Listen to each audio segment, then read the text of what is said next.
Senhor Jesus, queremos te agradecer pela vida dos teus servos que estão aqui nessa manhã, que eles possam ser instrumento do Senhor para falar aos nossos corações da tua palavra, e que essa palavra, Pai amado, possa gerar em nós transformação e vida ao nosso redor.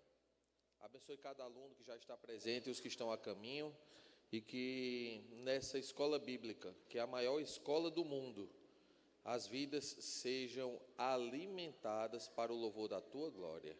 Em nome de Jesus, amém. Deus abençoe. Hoje sou eu.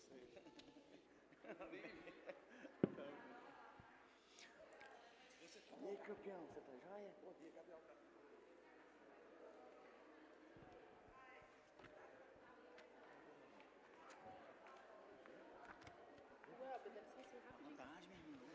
Irmãos juniores lá atrás com a Carla, por favor.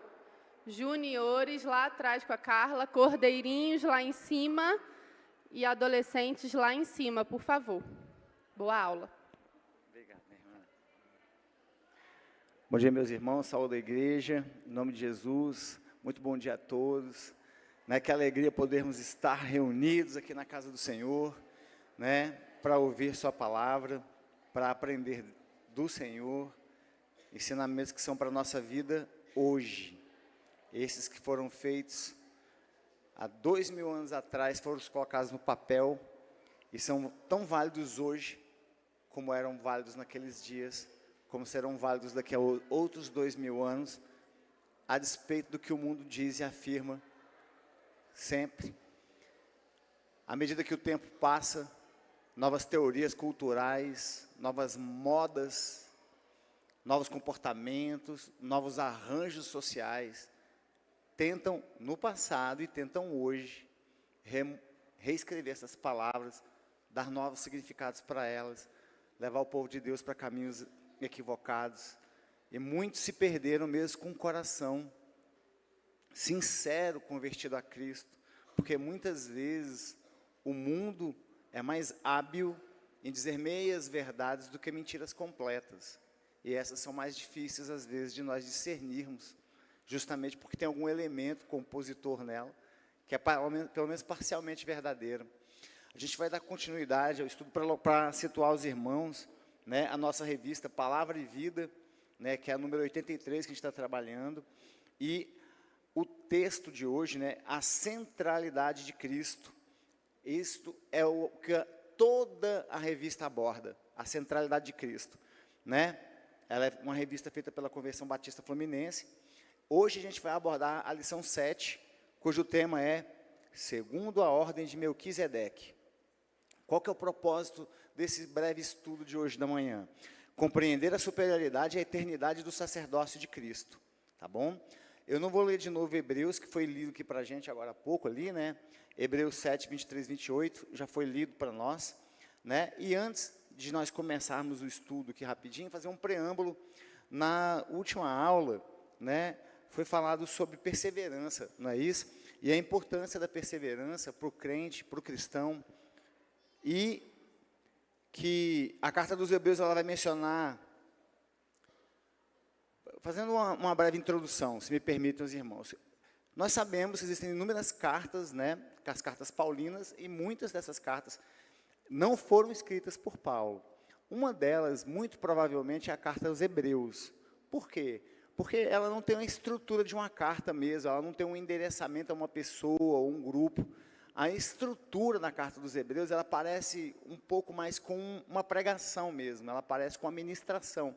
Até parece, às vezes, que alguém tomou nota do que foi ministrado.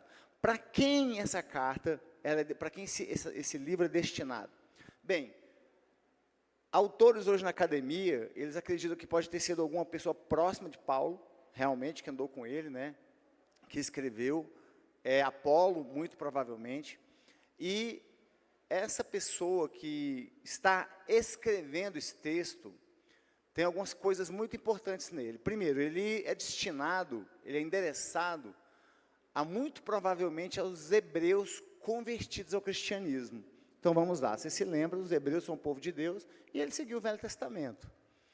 Então, pela natureza do que está escrito nesse documento, a gente percebe que essas pessoas estavam sofrendo perseguições, que essas pessoas estavam sendo acometidas de dúvidas. Por quê? Porque a associação da figura de Jesus com as figuras do Velho Testamento traziam para eles algumas inconsonâncias.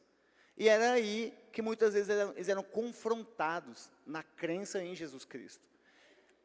A pessoa que escreve esse texto, ele sabe também que as pessoas para quem ele endereça o texto, todas elas conhecem muito bem o Velho Testamento, principalmente os 5 primeiros livros, né?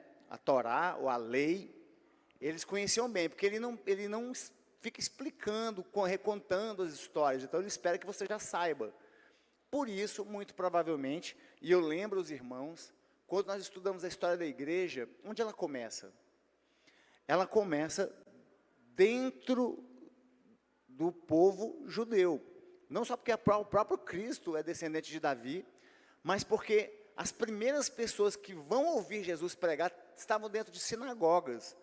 Então você tinha que ir a uma sinagoga, Jesus pregava muito dentro de sinagoga, e depois a região, a Galiléia, a região onde já tinham os judeus, o povo hebreu, e Jesus pregou muitas vezes para eles. Começa ali o ministério de Jesus, é natural e presumível que muitos dos primeiros cristãos eram judeus convertidos.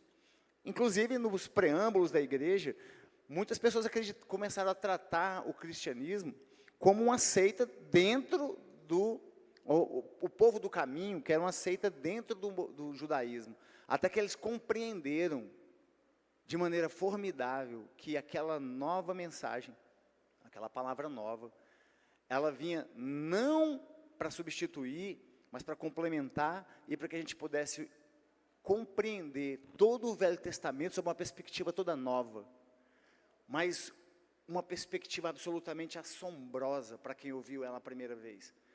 Para nós que estamos aqui já, pela graça do Senhor, não por nosso merecimento, convertidos e ouvindo sempre a palavra de Deus, algumas palavras já ficaram sedimentadas na nossa consciência. Quando a pessoa fala, é preciso nascer de novo, você entende bem o que isso quer dizer.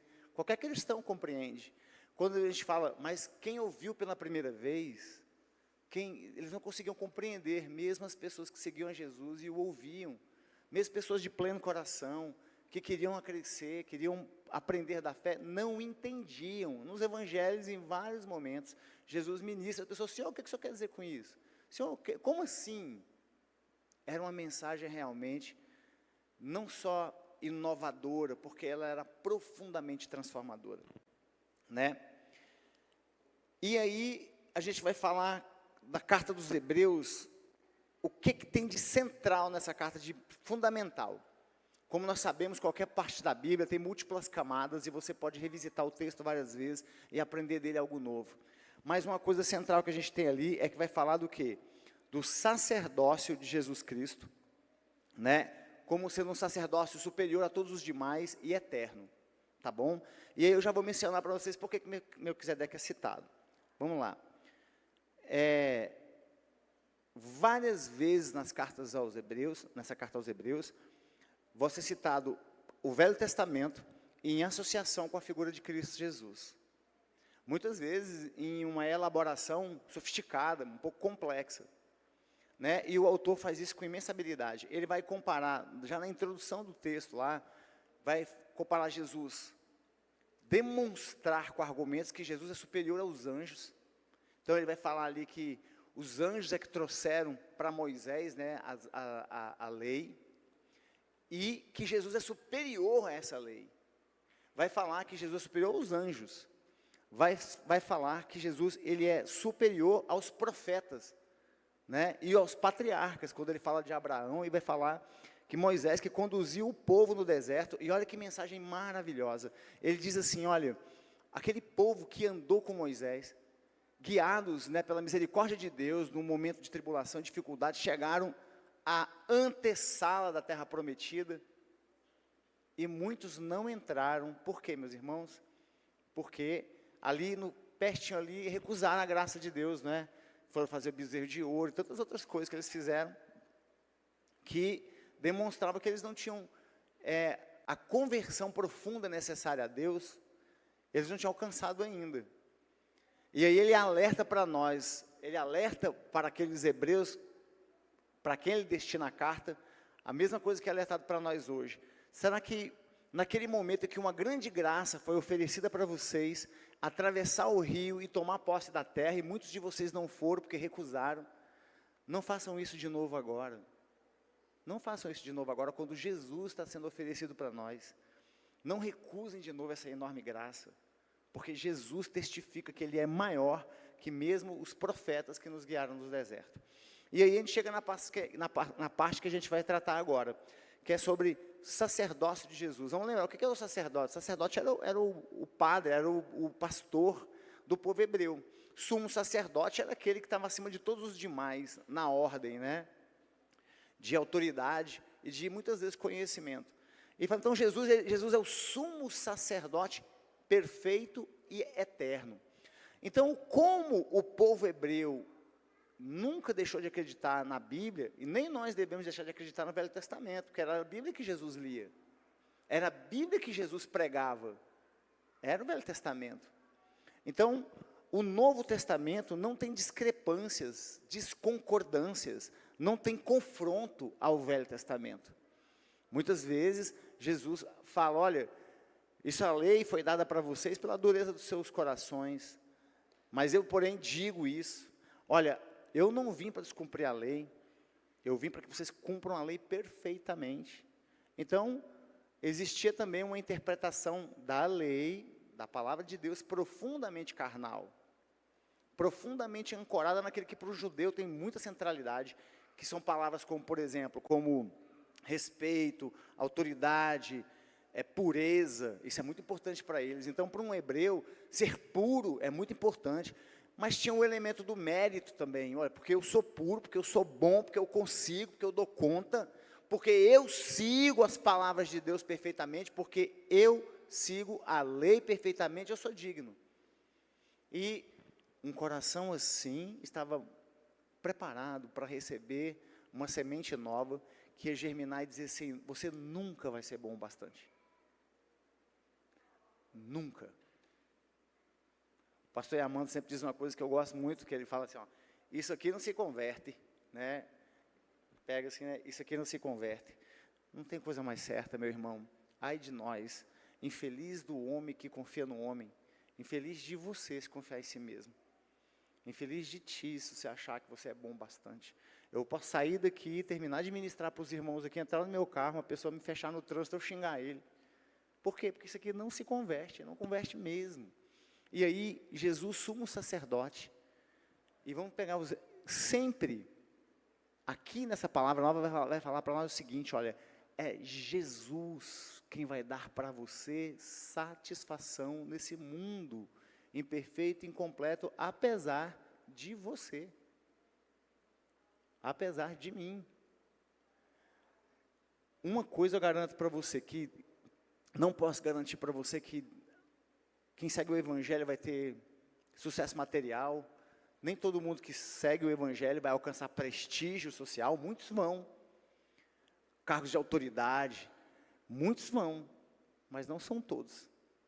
Tem muito irmãozinho, vai chegar a vida toda, até o último dia na porta da Assembleia de Deus, a bicicletinha barra circular dele, entrando pela porta do fundo, sentando no último banco, e ele não é melhor do que eu, nem você, em nada, se ele segue ao mesmo Cristo, com o mesmo ânimo de vontade.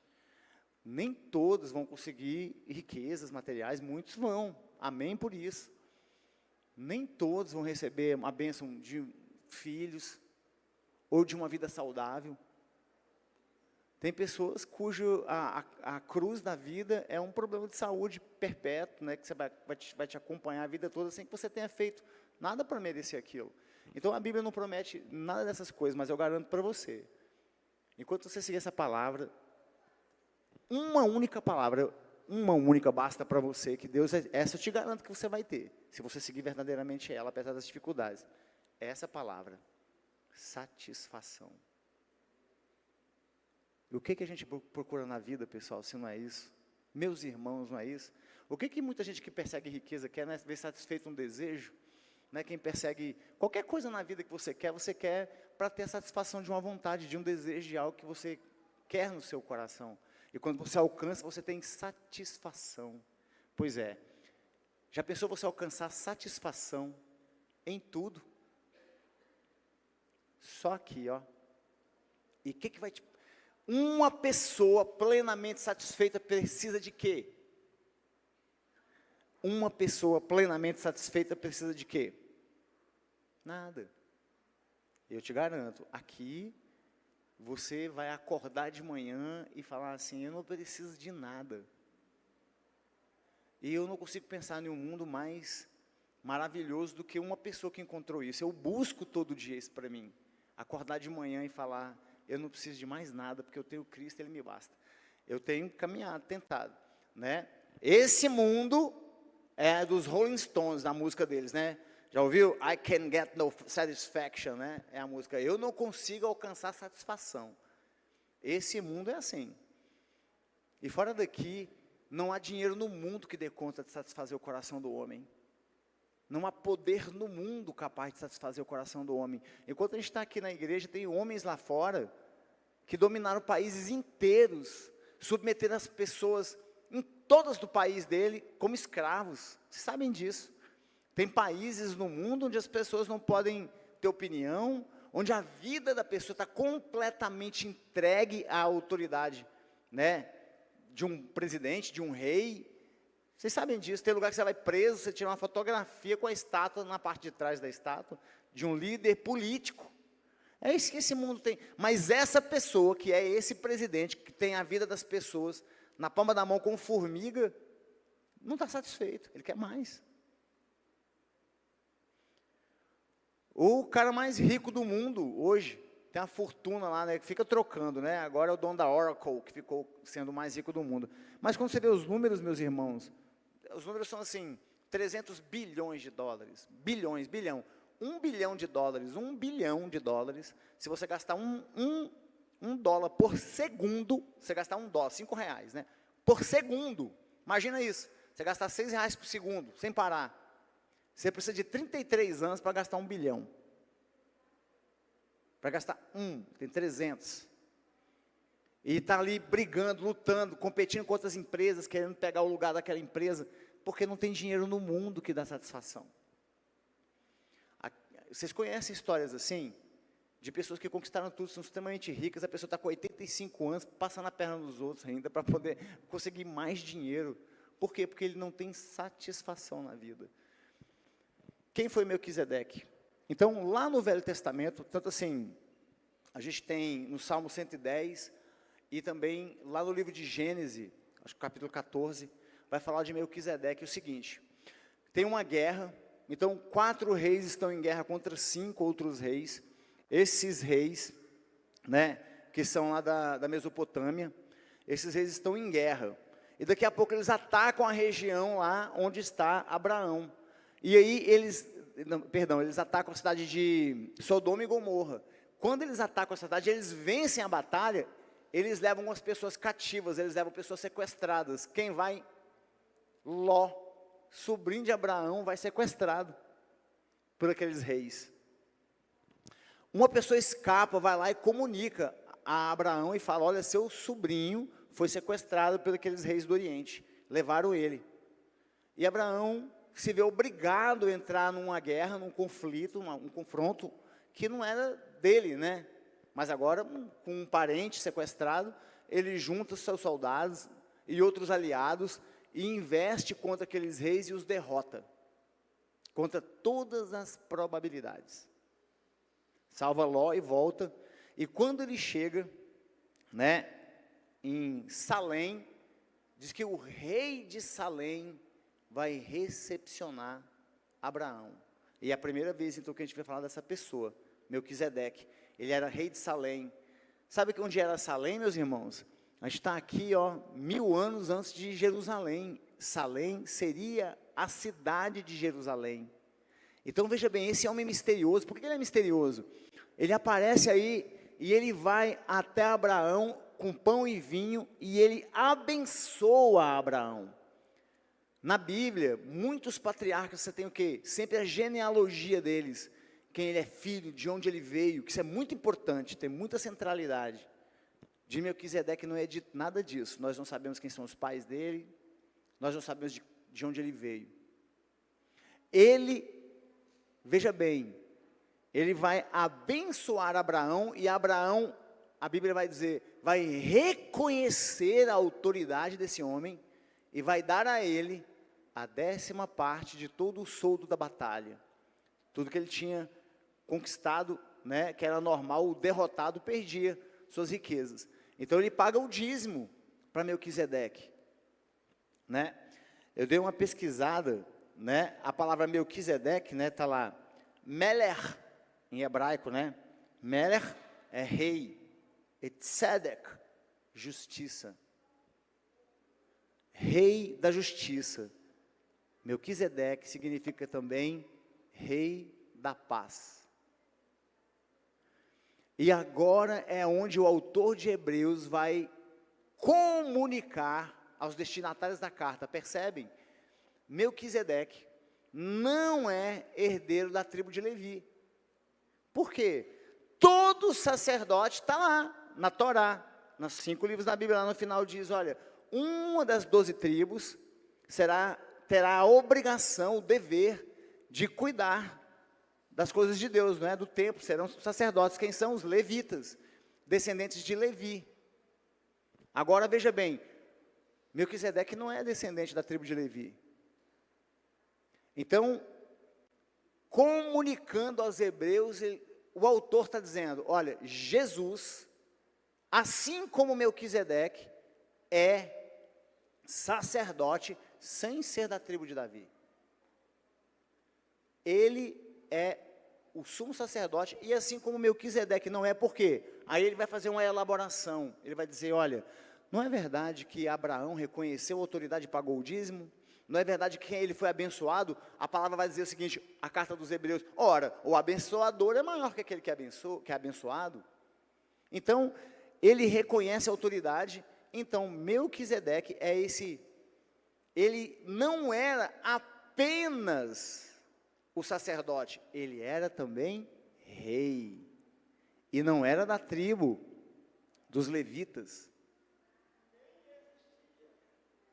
Exatamente, o irmão Carlos falou que nem existia, a tribo nem existia, e ele vai falar o seguinte, olha, veja bem, nem as tribos existiam, porque nós, por assim dizer, ainda estava em Abraão a semente que daria origem aos levitas, né, que a carta aos Hebreus vai falar desse jeito. Então, eles estão preparando as consciências dos hebreus, a quem a carta é destinada, para que compreendam algo que pode parecer complexo, que é o seguinte, Jesus, ele é o novo consumador da aliança, maior que a primeira, última e definitiva. Se nos capítulos anteriores tinham dito que Jesus era maior que os anjos, que Jesus é maior que qualquer profeta, agora ele fala que ele é sumo sacerdote, né? Quando você vê que Abraão, volta então o nome dessa batalha que ele venceu, é a batalha de Sidim, né? Encontra então com Melquisedeque, como eu disse para vocês, rei e sacerdote ao mesmo tempo. Eles estão dizendo, então Jesus é esse novo rei e novo sacerdote. Ele vai ter essa dupla função. Que, veja bem, no período que eles estavam vivendo, os sacerdotes não eram reis. Os sacerdotes cuidavam das coisas do templo. E eles falam, esse, porém, Jesus, ele vai, assim como Melquisedeque, assim como o rei da paz, assim como, olha o nome, né, o rei da justiça. Meus irmãos, e é interessante como a palavra justiça está tantas vezes na Bíblia associada à palavra paz, né? Como se nos comunicasse que em uma terra onde não há justiça, difícil imperar a paz, né? Então, a gente não tem notícia da genealogia de Melquisedeque, mas a de Jesus nós temos. né? Está lá no início dos evangelhos, tem a genealogia de Jesus Cristo, né? Mas Melquisedeque, então, vai prefigurar Jesus. Quando alguns dos hebreus daquela época falam, como assim esse Jesus pode ser sacerdote se ele não é da tribo de Levi? Então, ele prepara a pessoa para a resposta. Ele vai dizer o quê? Ele vai dizer, olha, assim como Melquisedeque foi rei e sacerdote, Jesus também o é. E tanto o primeiro como Jesus agora não descende da tribo dos levitas, né? Tinha uma justificativa, então, um argumento para essa afirmação de que Jesus seria sumo sacerdote perpétuo, né? Continuemos aqui. Eu vou ler para vocês aqui rapidinho, ou pedir para colocar ali para a gente ali o Salmo 110, um trecho importante aqui, que é Salmo 110, o versículo 4, né? Pode, se for possível, por gentileza, Salmo 110, versículo 4, olha lá. O Senhor jurou e não se arrependerá, você é sacerdote para sempre, segundo a ordem de Melquisedeque. Olha só, a gente saiu lá dos 5 primeiros livros da Torá, a gente passou toda a proto-trajetória dos anciãos do povo hebreu, Abraão, Isaac, Jacó, as 12 tribos, e aí a gente está em Davi, que escreveu os Salmos, e lá nos Salmos ele vai testificar o que tinha acontecido e o que ainda ia acontecer, porque esse Salmo 110 aí, é um dos chamados Salmos messiânicos, aqueles Salmos que falam do Messias vindouro. Olha que coisa extraordinária.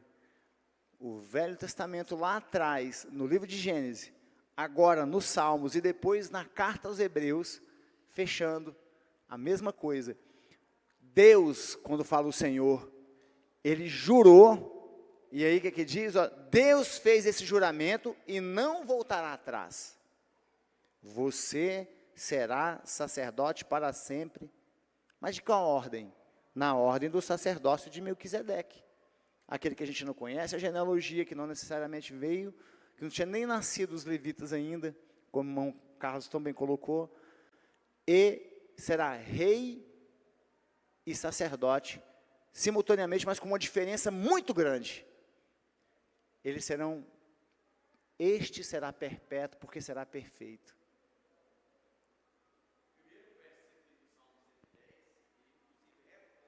Deixa eu aqui para os irmãos de casa ouvir, meu irmão. Graça e paz, irmãos. O primeiro versículo do Salmo 110, inclusive, reforça a divindade de Jesus. Quando ele fala, disse o Senhor ao meu Senhor, assenta-te à minha direita, até que ponha os teus inimigos por escabelo dos teus pés. Os dois senhores aqui escritos estão com S maiúsculo, simbolizando a divindade de Cristo. Então, concernente a Jesus ser superior aos anjos, às criaturas, Jesus, Deus. Perfeito, meu irmão, muito obrigado. Lá, pastor. O que o irmão está nos ensinando está em sintonia com o ensino geral das Escrituras. O que eu quero dizer é que quando eu era criança e lia Hebreus 7, 3, a respeito de Melquisedeque, está escrito sem pai, sem mãe, sem genealogia. Então, no meu raciocínio de criança era, mas sem pai, sem mãe, era um extraterrestre, alguém que Deus trouxe, né, para a Terra assim, de forma não comum. Até que o meu avô, quase analfabeto, um dia me fez sentar literalmente aos pés dele, e ele leu esse texto e me explicou. Décadas depois, quando eu era professor de hermenêutica, dentre outras matérias, e teologia no seminário, eu ensinava aos alunos que existe uma diferença entre tipo e símbolo. O símbolo, ele abarca, ele se refere aos fatos e a coisas anteriores. O tipo aponta só para o futuro. Nesse caso, Melquisedeque era um símbolo ou um tipo? Então, Melquisedeque era um tipo, porque ele apontava para o futuro, para o Senhor Jesus. Então, essa linguagem do autor aqui, de que era sem pai, sem mãe, sem genealogia, é exatamente o que o irmão está nos ensinando. Ele não tinha uma linhagem sacerdotal. Essa é a questão. É por isso que ele tipifica o Senhor Jesus. Ele aponta para o futuro. E o propósito da epístola, ou carta aos Hebreus, é exatamente isso. Mostrar para aquele povo que o Evangelho não é contrário à lei e os profetas. Ela se cumpre. Então, quando o autor manda essa carta, ele está dizendo para os hebreus, o que está sendo ensinado, o cristianismo, ele é um cumprimento do que está lá no Salmo 110. É um cumprimento do que está lá em Gênesis 14, e por aí vai. Né? Então, isso é importante para a nossa fé, porque Melquisedeque não era um extraterrestre, como eu imaginava quando eu era criança ao ler esse texto. É que ele não tinha, quando diz que ele não tinha pai ou mãe, é que ele não tinha uma linhagem sacerdotal. E isso tipifica, não é que simboliza. Tipifica, que é a diferença do símbolo. O símbolo abarca as coisas e fatos anteriores e futuras. Já o tipo não, é só o futuro. Nesse caso, Melquisedeque é um tipo de Cristo. Ele tipifica, ele aponta para o futuro. Perfeito. Imensa contribuição do irmão, do pastor, né? Tá lá, é em Hebreus 7:3, né, que vai falar isso que o pastor mencionou, né, que ele não tinha nem pai nem mãe, Melquisedeque. E não precisa acrescentar nada, que o pastor já disse brilhantemente.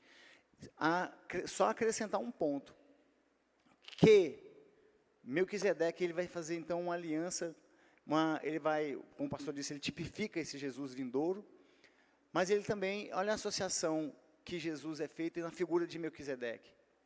Com os hebreus, ele era rei de Salém, embora ele não era judeu.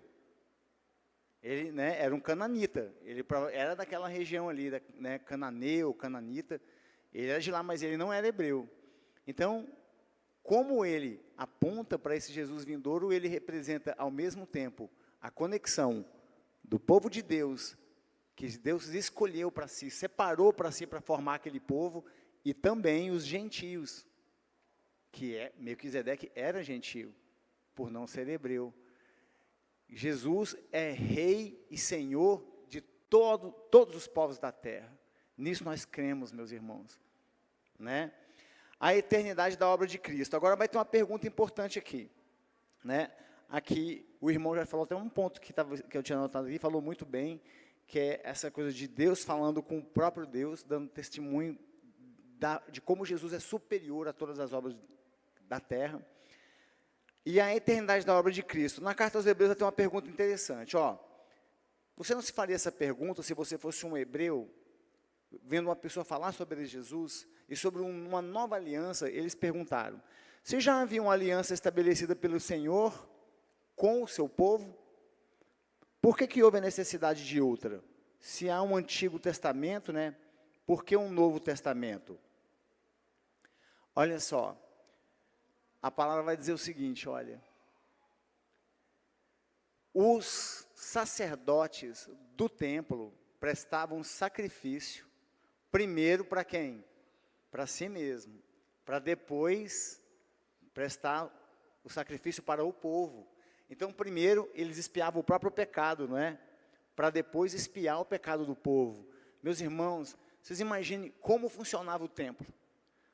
Todos os dias você tinha sacrifício. Todos os dias, e os sacrifícios especiais na festa da expiação. Então, você tinha todo dia aquela quantidade enorme de sacrifícios, mas qualquer um dos sacerdotes da tribo de Levi precisava antes sacrificar um animal para si mesmo, em expiação às suas faltas e seu pecado. Nessa nova aliança não é mais necessário isso, porque o Senhor Jesus fez um único e derradeiro, suficiente, perpétuo sacrifício de si mesmo na cruz. Por todos. Suficiente, definitivo, só Ele basta. Só esse sacrifício. E quantas vezes você já ouviu isso na igreja? Inúmeras, não já? Mas você teria condições de dizer que você compreende a profundidade disso? Eu digo que ao longo da caminhada, nossa vida inteira, a gente não vai compreender a profundidade do que isso é. Porque aquele cuja ponta do dedo é do tamanho do universo, né?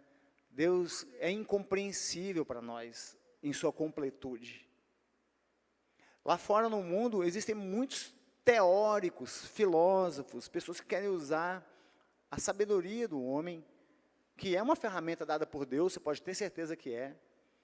Um ser humano, uma pessoa abrir mão do seu intelecto, abrir mão da sua sabedoria, abrir mão da sua capacidade de pensar, é como um animal da natureza abrir mão das próprias garras, né? Abrir mão, um peixe abrir mão da nadadeira dele, não tem como, porque esse é o elemento compositor distintivo de nós e das outras criaturas que Deus criou.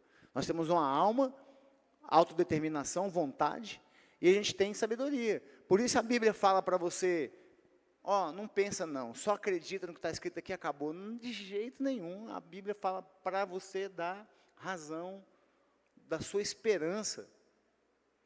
E quanto mais você estuda a Bíblia, mais ela se revela para você em complexidade, em profundidade, em múltiplos significados.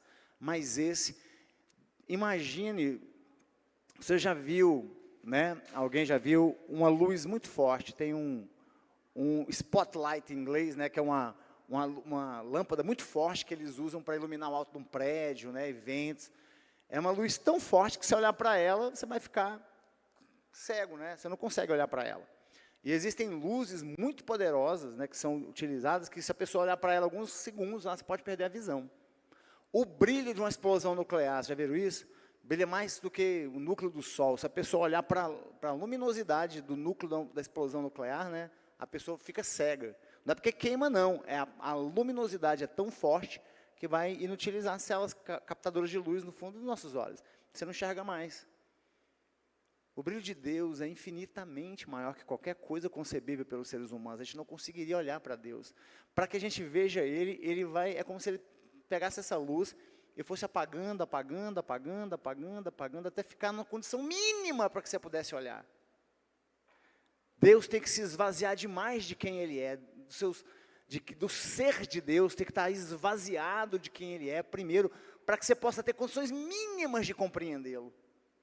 Esse livro é Deus se esforçando ao máximo, para que a gente possa compreender quem Ele é com as faculdades humanas que nós temos que são limitadas.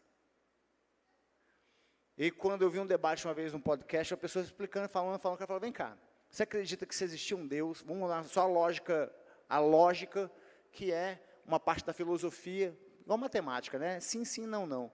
Então, se você acha que existe um Deus, Ele criou todas as coisas, Ele é maior que maior que tudo. Sim. Então, se Ele criou o tempo e o espaço, Ele está fora do tempo e espaço? Sim. Então, como a mente humana, que é finita, está dentro do tempo e espaço, pode percrustar, compreender, entender integralmente o ser de Deus? Não é possível. Mas, esse livro que foi escrito por inúmeras pessoas diferentes, no hiato temporal de mais de 2.000, 3.000 anos, em períodos que ficou parado sem escrever, o período intertestamentário, né? Um período de 70 anos depois de Cristo é que vai ser escrito o primeiro evangelho. Então, mas como todos esses livros são, ao mesmo tempo, assombrosamente complementares. E coisas que foram escritas muitos anos no passado testificam de coisas no futuro. E a figura de Cristo sempre presente, lá no Velho Testamento, quando Abraão é visitado por 3 anjos, né? Uns dizem que já era o Espírito Santo, Deus e Jesus ali, porque são eternos. Não é possível para mim, para você, meu irmão, percrustarmos integralmente o ser de Deus.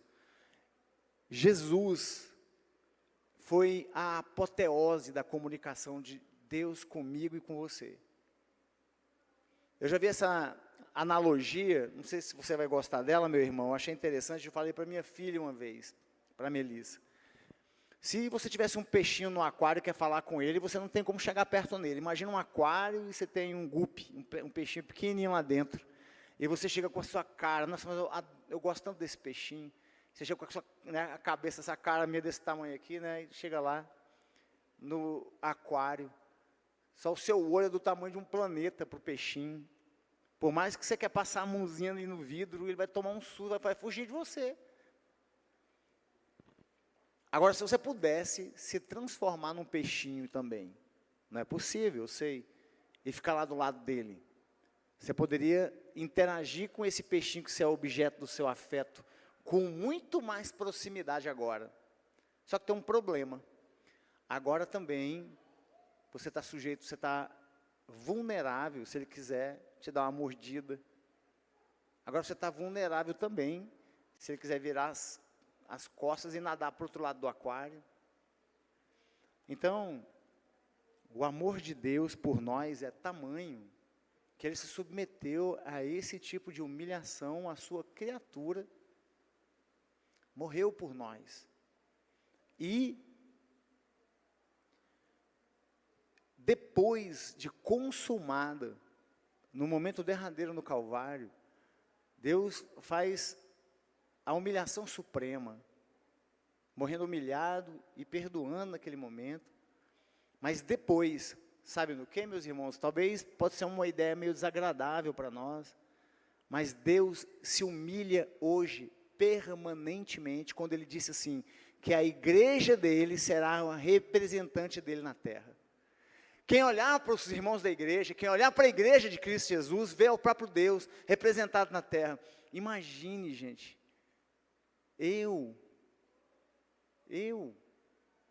você, é você que representa Deus na terra. Para os inimigos da igreja, para os descrentes, para os que a ridicularizam, para os senhores desse mundo, é justamente essas pessoas caídas, falhas, claudicantes, dia sim, dia não.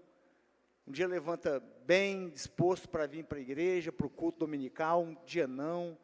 Um dia eu vi de costas, ele fala, a palavra hoje não foi tão boa, hoje a bateria estava muito alta, quando a gente deveria estar aqui prestando só culto para ele. É a humilhação suprema de Deus dizer para nós o seguinte, olha, vocês vão me representar. É muito amor, é um amor que a gente não consegue compreender. E agora eu caminho para o final, né? Justamente essa ideia contida no Salmo 110, que a gente viu, o Senhor lhe enviará de Sião, Jerusalém, né? Cetro do poder dizendo, domine entre os seus inimigos, que o irmão disse muito bem. Evidentemente o cumprimento dessa profecia se diz respeito a Jerusalém celestial, que é de onde o nosso Senhor está, né?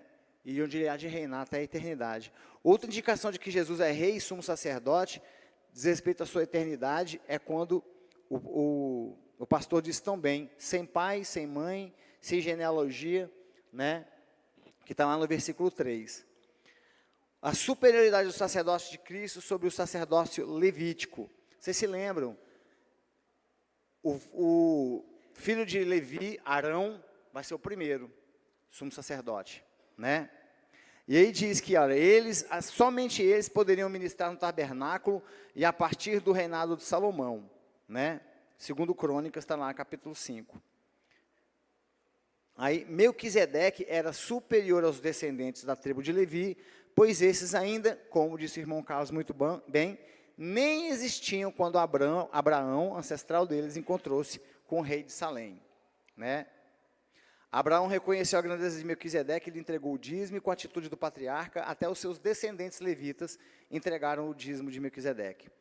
Diz respeito ao fato de que o Messias Jesus Cristo não era descendente da tribo de Levi, mas de Judá, a mesma do rei Davi.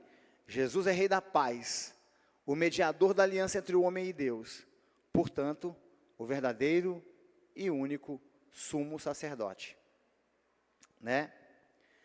E aí a última parte dessa ministração aqui, a eternidade, desse nosso pequeno estudo, a eternidade da obra de Cristo. Se já havia uma aliança estabelecida com o Senhor, porque houve a necessidade de um novo, né? Aí, ele inicia no verso 11, no capítulo 7 da carta, com o mesmo questionamento.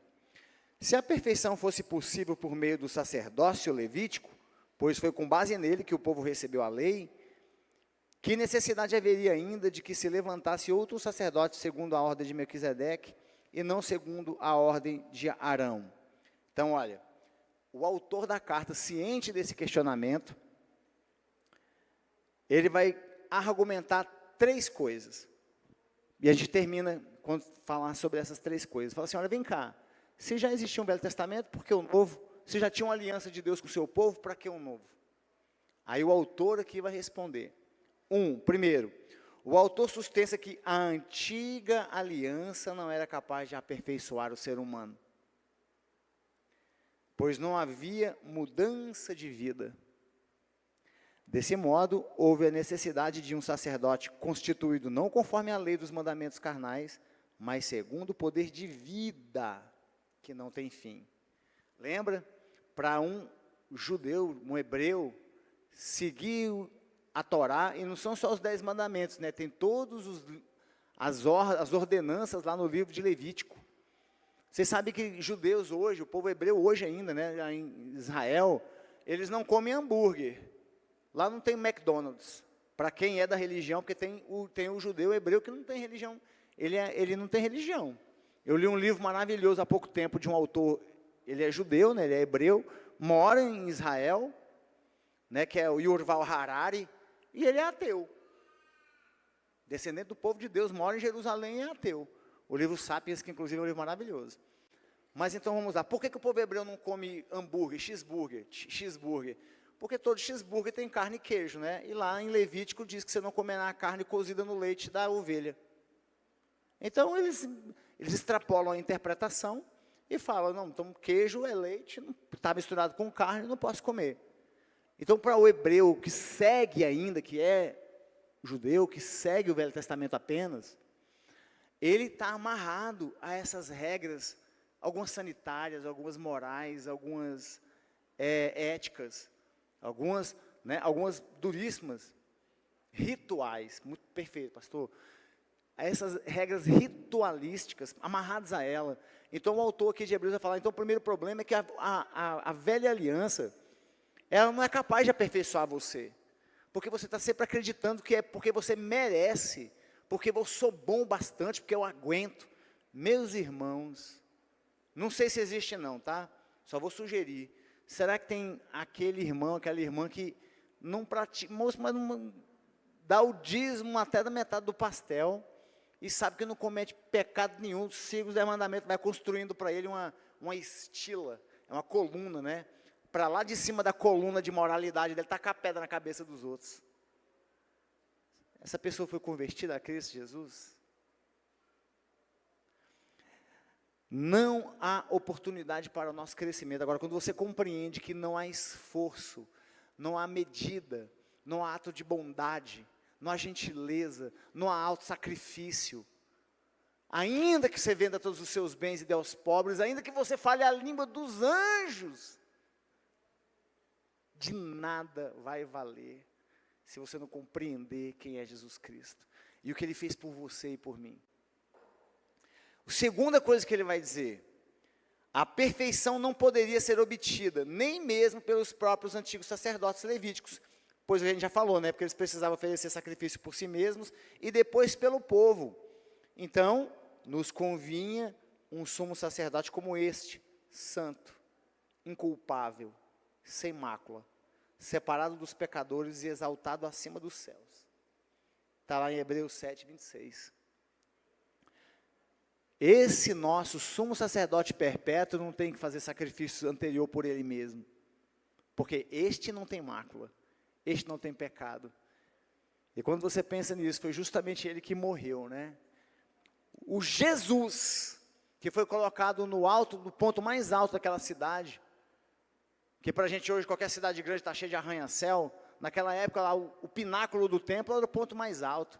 Então, Satanás leva Jesus para lá para tentá-lo e fala, está vendo lá embaixo? Jesus viu todas as nações da terra. Quando a gente fala todas as nações, sabe que ele viu a Suméria, a Mesopotâmia, ele viu a Babilônia, ele viu o Egito, talvez tenha visto o Extremo Oriente, lá o Império Chinês que já existia. Será que Jesus não viu todos os impérios de todos os tempos? A Inglaterra do século XIX, a Roma do século I, os Estados Unidos do século XX e XXI. Tudo foi colocado aos pés dele. Ele falou, tudo isso eu te darei se você se ajoelhar diante de mim. Jesus não se ajoelhou, mas se ajoelhou depois, nos pés dos seus apóstolos humanos e falhos, para lavar os pés deles. Esse é o sumo sacerdote que nos basta, definitivo, perpétuo. Esses 3 argumentos terminam com esse último, né? Sumo sacerdote sem pecado e para sempre. Fala, minha irmã. Vê se está funcionando isso daí, minha irmã. Paz, irmãos. Vixe. Paz, irmãos, bom dia. Interessante, professor Elber. Está muito alto. Não, está ótimo, minha irmã. Pode. Interessante que, vendo aí a sua explanação, aí eu lembrei que quando o povo estava no deserto, aos pés do Monte Sinai, eles reclamaram porque só Moisés tinha contato com o Senhor. E o Senhor disse, não, então fala para o povo que eles se preparem, né? Dê um tempo de preparação, porque passado aquele tempo, Deus se revelaria a eles e eles próprios ouviriam a voz do Senhor, assim como Moisés. Então, quando chegou esse dia, eles não suportaram. Né? E eles não, quando começou esse momento, eles não suportaram.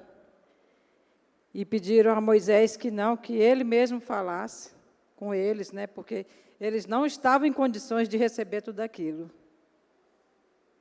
Né?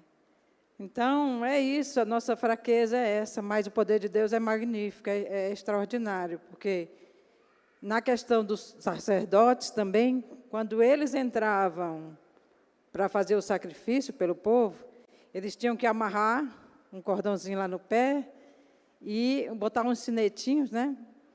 Porque se acontecesse alguma coisa, o povo puxava de fora, né? Se eles não tivessem comunhão para pedir expiação pelo povo. E até chegou um dia que entrou um sacerdote, e lá ele teve uma visão, e Deus revelou a ele que ele, mesmo já sendo um homem velho, ele teria um filho extraordinário. E ele ali, na fragilidade dele, talvez, né? Duvidou, não sei, comum de nós. E dali, Zacarias saiu sem falar, né? E foi ser o pai de João Batista. Amém? Então, é maravilhoso, assim, Deus. Maravilhoso, minha irmã. Maravilhoso. Jesus, sumo sacerdote perfeito, sem pecado e para sempre, segundo a ordem de Melquisedeque, é a mensagem central, a ideia central deste capítulo que a gente leu. Né? Então, Jesus é o Rei da Justiça, ele habita na morada da paz, na nossa Jerusalém Celestial. Sumo sacerdote perfeito, sem pecado, o único que pode entrar no santuário de Deus para sempre, minha irmã. A senhora antecipou a última linha aqui, que eu tinha escrito no caderno. Ele é o único que pode entrar no santuário para sempre. Puro o bastante, suficiente. E eu termino aqui, já é uma elucubração minha mesmo, né?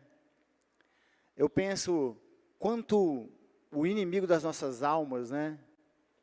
O quanto ele, quando percebeu que não podia atacar o próprio Deus, que não há condições mínimas de existir um confronto entre alguns crentes, né, alguns de nós, equivocadamente pelo desenho que a figura do diabo teve depois da Idade Média.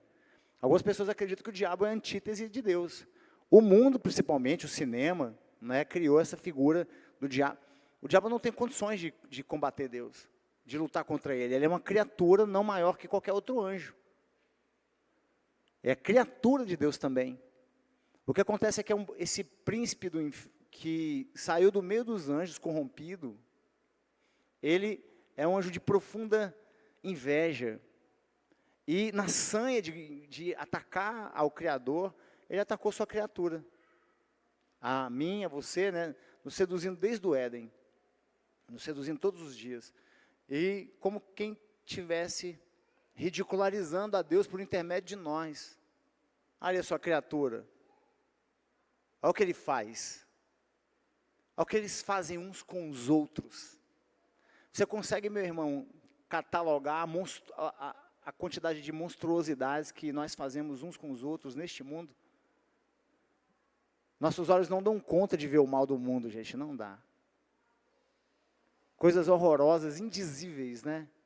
Quando você liga o noticiário e, né, se você for assistir aquilo, uma foz de lixo desaguando na sua sala de estar, morticínio, todo tipo de covardia que a gente imagina, coisa, o filho, né, arquitetando a morte do pai, todo dia, né?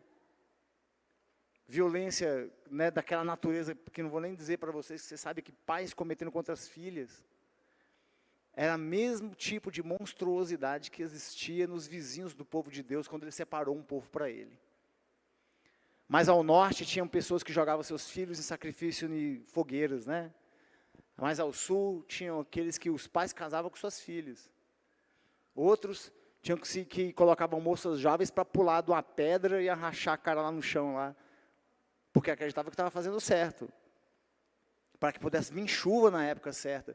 Como Deus vai falar de amor para a gente assim? Aquela proto-lei veio para civilizar minimamente um coração, a palavra empedernido, né, que virou uma pedra, um coração de insensibilidade tamanho que não, como é que eu vou falar de perdão, de amor para essa gente? Deus separa um grupo e fala, esse eu vou formar para mim. Então as regras são essas aqui, essas terríveis, duras. Pronto. Agora que você tem condições, agora que a gente tirou a cera do ouvido, que você tem condições de ouvir, agora eu vou pregar para você quem eu sou realmente, o amor, o perdão, que o povo hebreu não estava nem preparado. Esse é o rei que a gente aguardou, a gente está sobre o jugo de Roma, e eu quero um rei Davi, revivificado, com espada, liderando o exército, e me vem esse aqui dizendo para oferecer outra face, né? Eu penso o seguinte, quando Jesus se fez homem, é Deus o tempo todo escolhendo ser um ser humano. Em momento algum ele perdeu sua divindade, a gente sabe que isso foi uma das primeiras heresias, o pastor um dia falou para nós aqui, e verdadeiro Deus, verdadeiro homem, é como Deus. Você já ficou com muita sede, muita fome, meu irmão? Já? A maioria de nós não, né? A maioria não, ficou com muita vontade de comer. Fome mesmo é quando deu a hora de você comer um dia inteiro, você não comeu nada e começa o dia seguinte, né? Já sentiu dor, uma dor excruciante. Deus te poupe, meu irmão, mas já vi uma pessoa tendo uma crise de rim no hospital uma vez aqui, né? Aí, o que esse homem está tendo? Eu perguntei para a enfermeira, falou, não, ele está tendo uma cólica renal. Eu falei, sangue de Jesus. Ele sentava, ele deitava, ele rolava, ele subia de novo, ele corria. Eu falei, meu amigo, Senhor misericórdia. Vou até beber água depois.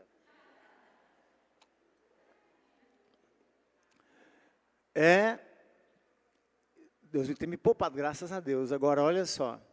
Imagina o esforço de Deus para permanecer sendo homem o tempo todo. Era equivalente a esse? Era muitas vezes superior, gente. Ele está até hoje, na eternidade, tem que se esforçar permanentemente para ser homem perfeito, o tempo todo. O diabo foi derrotado só pelo caráter de Deus, só por quem ele é.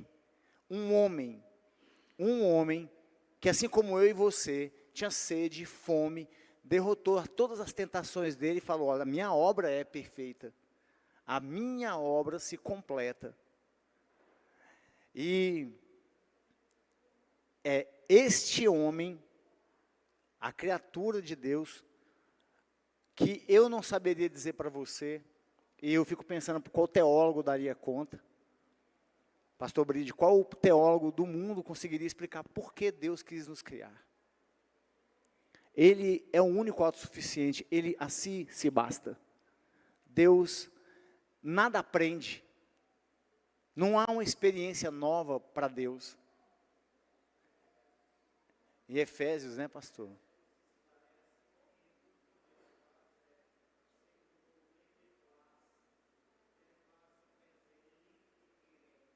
Beneplácito.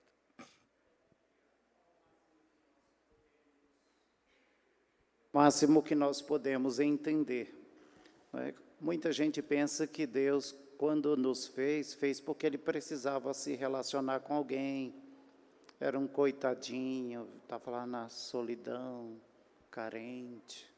Tudo isso é ideia humana absurda. Deus fez e faz todas as coisas segundo o beneplácito. O que é beneplácito? Seu livre querer, sua livre vontade. Quando ninguém existia, só Deus, Ele tomou a decisão de nos criar. É isso que Paulo chama em Efésios de beneplácito, livre querer. Não tinha ninguém lá dando palpite para Deus. Uma vez um aluno me perguntou: e os anjos? Também não estavam lá não, foram criados. É aí onde nós temos lá em Gênesis. No princípio criou Deus os céus. A palavra céus ali abrange os seres espirituais. Meus irmãos, e aí, olha, uma vez eu estava assistindo a televisão e aí vi uma coisa lá, peço licença para dizer que é horrível. Os policiais chegaram na casa de uma pessoa que estava desaparecida. O marido tinha ligado para a polícia: olha, desapareceu tem alguns dias. Os investigadores experientes, né, viram que tinha alguma coisa estranha, começa a pergunta daqui, pergunta dali. Só estava o marido e a filha, adolescente.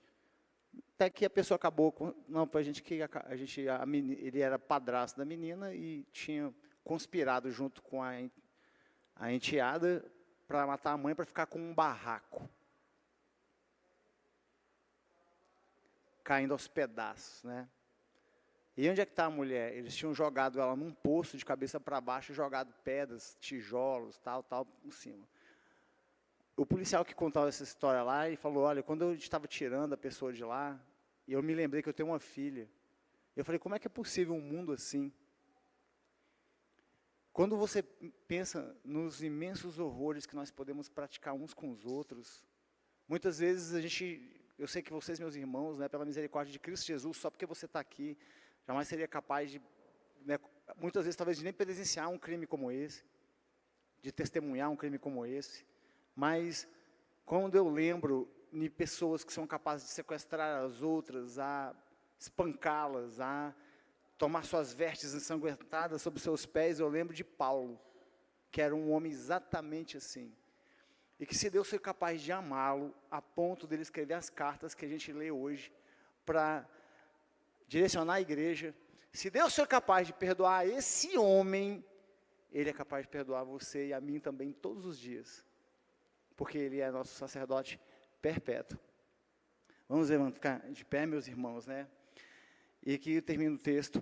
Podemos confiar no Rei da Justiça, que habita e governa a partir da morada da paz. Ele também é um sacerdote perfeito, sem pecado, e assim pode entrar no santuário de Deus. E assim será, para todo o sempre. Senhor, nós queremos te agradecer pela sua infinita misericórdia, aquela que nós somos sequer capazes de compreender. O Senhor não precisava de mim, mas, no entanto, o Senhor me fez, como a sua palavra diz, de maneira brilhante, assombrosa, perfeita. O Senhor, embora não precisasse, preferiu que eu estivesse aqui. Eu creio que o Senhor tem uma missão para mim. Eu creio que o Senhor tem uma missão para cada um dos irmãos presentes aqui. E a sua obra se completa a despeito da nossa vontade humana, Senhor. Então nos dê paciência para aguardar, Senhor, a sua vinda. Dar-nos resiliência para suportar este mundo, Senhor. Dar-nos, Senhor, permanentemente nos nossos corações, o renovo da esperança, para que nós não nos fadiguemos neste mundo. E, Senhor, se de todas as coisas que podemos pedir, nós te pedimos, embora nós não tenhamos um coração que seja merecedor, concede para nós, Senhor, satisfação.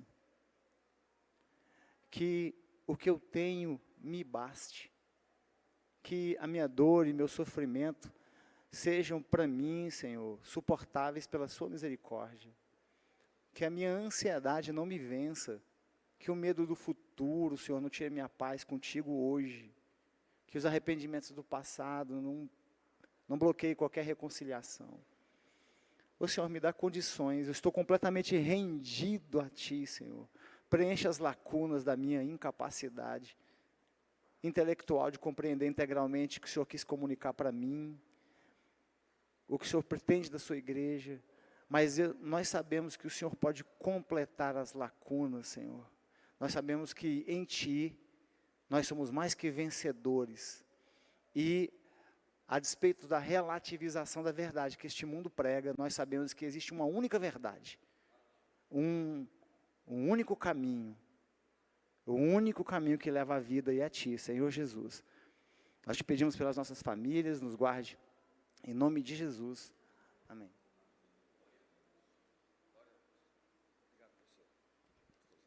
Deus abençoe. Quantos foram abençoados essa manhã? Palavra de Deus, né? Obrigado, professor Elber, Deus abençoe. Irmãos, lembrando que hoje teremos culto às 18h30, tá bom? Chega alguns minutos antes para estar em oração, né? E hoje a palavra vai ser sobre ansiedade e angústia. Estamos aí no mês de setembro amarelo. Então, se você conhece alguém que está passando por depressão, por algum momento de crise emocional, eu creio que Deus vai falar aos corações, tá bom? Então, esteja orando também por nós. Sábado que vem, eu acho que é sábado que vem já, né? Né, irmão Pisa? Sábado que vem nós vamos ter uma ação social lá na casa do pastor Agamenon. Então, a gente quer convocar os homens da igreja, quem puder emprestar sua mão de obra, a gente vai ajudar a construir o telhado da casa dele. Como as chuvas estão chegando, né, e lá está sem telhado, é a parte que necessita, então nós vamos estar lá a partir das 8 da manhã, e aí está lá no grupo de homens. Aí você pode colocar lá o seu nome para nos ajudar no sábado, durante o dia inteiro a gente vai passar por lá, tá certo? E a gente vai ver como faz a questão da alimentação de quem for trabalhar lá. E aí tem lá as doações de material. Quem puder doar um saco de cimento, doar alguma coisa, tem lá uma lista. E eu creio que vai ser bênção ajudarmos o pastorzão que tanto nos abençoa, né? Tá certo? Estenda as mãos e diga: eu estou abençoado em nome de Jesus. Oremos. Pai, maravilhoso Tu és. Glorificado seja sempre o Teu nome através das nossas vidas. Queremos, ó Deus, a cada dia sermos ouvintes, praticantes da Tua palavra. Obrigado pela vida do professor Elber, que nos abençoou nesta manhã, Senhor. Pai querido, que as nossas famílias tenham um dia de paz, de bênção, em nome de Jesus. Os irmãos que nos assistem pela live, que o Senhor leve a cura para aqueles que necessitam. Abençoa, Pai amado, meu primo Leonardo, cura o Teu filho ali, que está em Pernambuco, em nome de Jesus. Cuide dos nossos irmãos da nossa igreja, da nossa irmã Flora, nossa diaconisa, o irmão Floriano, a irmã Gisele, cada um dos que estão enfermos, a irmã Terezinha. Pai, leva a cura para os Teus servos, que possamos estar com nossas mãos estendidas para abençoá-los. Cuida também do Azaf, que precisa do Teu cuidado, Senhor. Nos concede um dia de paz e abençoe a nossa pátria amada, o nosso Brasil. Em nome de Jesus... Amém e amém. Aplaudamos Jesus, Ele é maravilhoso. Deus abençoe.